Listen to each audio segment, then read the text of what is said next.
Hi everybody, thank you for joining me. So I've got a few things to show you today, things that I've been picking up over the last couple of weeks. First off, this has just arrived in the last hour or so through my letterbox.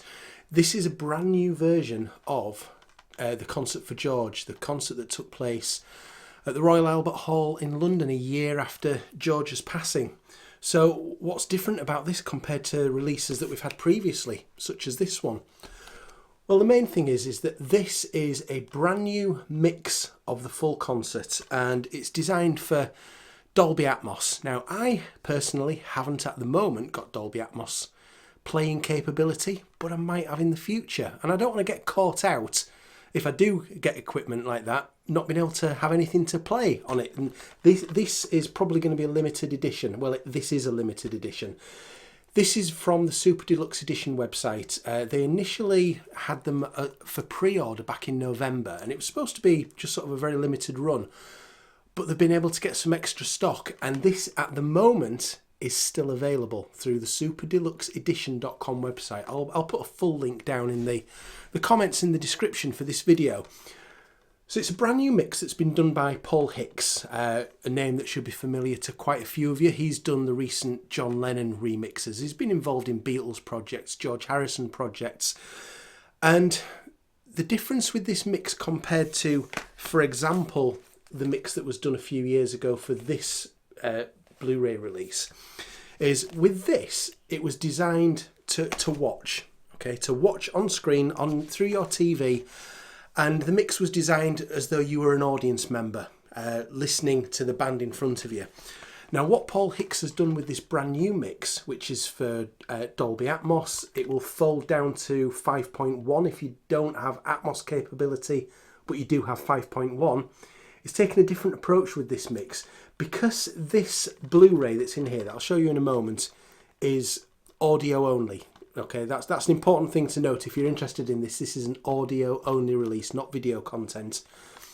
He's done the mix a little bolder and almost as though you're from the point of view of you are a musician on the stage. So the effect that you get is going to be different to listening to this. This is also the full sound recordings. So the actual CD album that's on here is cut down a little in terms of things like the Monty Python content. Some of the stuff at the beginning, some of the Indian content at the beginning, and I think Sam Brown Horse to Water isn't on the CD, I believe. But this is the full sound recording, the full start to finish recordings, which you do get on the Blu-ray in the earlier release. But this is the brand new mix of that. It's also got a new stereo mix of the album on here as well. So, like I say, I'm really happy to have this because I hope that I've got some software that will be able to get me a rip of that for my digital library. I think I have. But also if I get Dolby Atmos capability in the future, this won't be available to buy then, but I've got it if I need it. So like I say, if that's something that you're interested in, I paid, I think it was £23 for this, which I was really happy with. I'll get you a look at the track listing there. But that should be a familiar track listing to anybody who's aware of the Concert for George. So if I just open this up, we've got in there one Blu-ray disc. And the booklet that's in here, I've been having a look at this and comparing it to what's in that earlier Blu-ray release that I've got. And it's very similar. It's very similar content, style and layout in here. It's just that some of the credits are relating to a 2023 version in here, whereas the credits are relating to who created the, I think it's 2018 version on the previous release. But other than that, it's a nice little booklet. So I'd say if you haven't got this, then this would be a good release. I mean, even if you have got that, if you've got Dolby Atmos capability or you think you might have in future, this would be a really good release to have. Bear in mind, you need to play this through a Blu-ray player. Okay, you're not going to be playing that through a normal CD player. So separate Blu-ray player, or if you've got a Blu-ray player attached to a computer, for example. So I was really glad that arrived about an hour ago because it was due out about 4 weeks ago, but got delayed. But pleased that that's finally here now. What else have I been getting?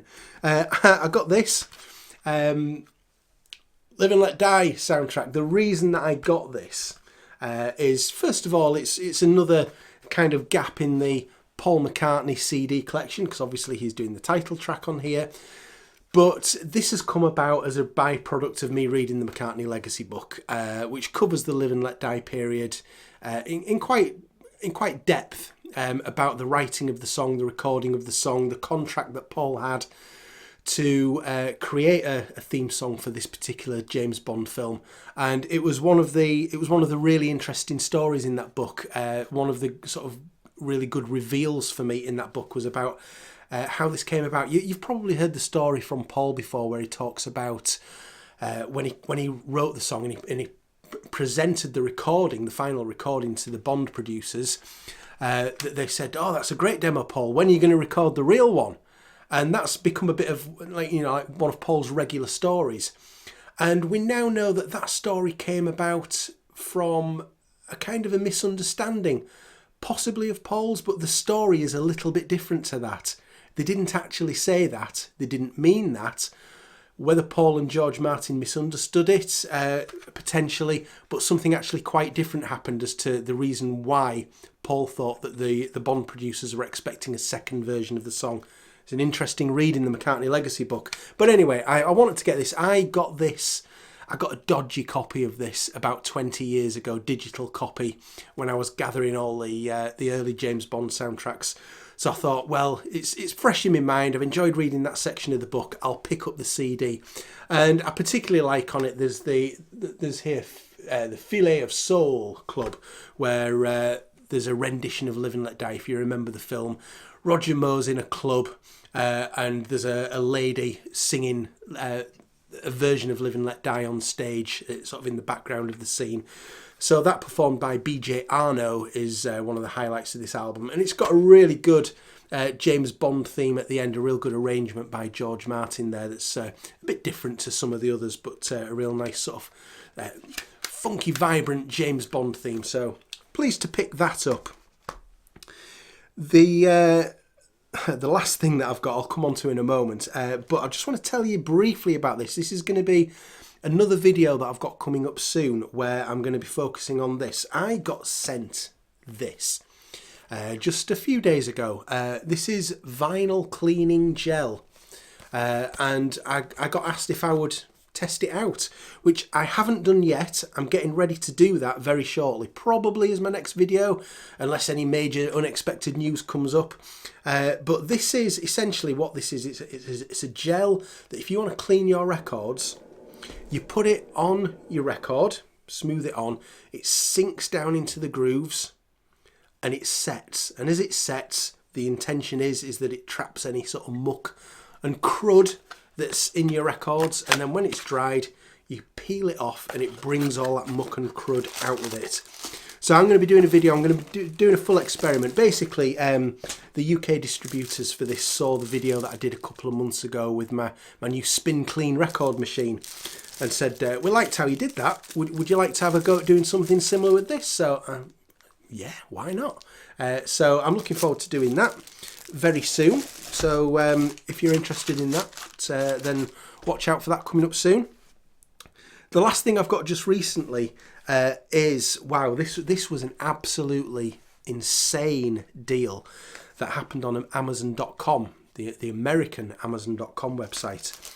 And, well, it's again thanks to Super Deluxe Edition, who pointed that out. It was available for a few hours, and it's the Bob Dylan Fragments Time Out of Mind Sessions Deluxe box, which came out about, was it over a month? It was definitely over a month ago, maybe up to about 6 weeks ago. And this is generally in the UK been sort of maybe £110 roughly in that price bracket. On Amazon.com, it came down for a few hours to $27. Absolutely ridiculous. I don't know if it was an error. I expected my order to get cancelled, for Amazon to say, sorry, we've made a mistake, we're cancelling your order. But they didn't. They've sent it out. And it's great. I already had the high-res files of these. I downloaded these. I bought the high-res downloads for the day of release. So I've been listening to this album a lot over the last few weeks. And it's really great. It's a fresh look at the Time Out of Mind sessions from the late 90s. That album came out in 97. The sessions were from 96 and 97, and we've also got some live versions that were from sort of the following 3 or 4 years. But this is a 5-disc edition, so let me get you a look there at that track list. The first disc, this is something that they haven't done previously on the Bob Dylan bootleg series. It's a remix by Daniel Lanois. So they haven't remixed a Bob album previously in this series. It's been going for over 30 years now.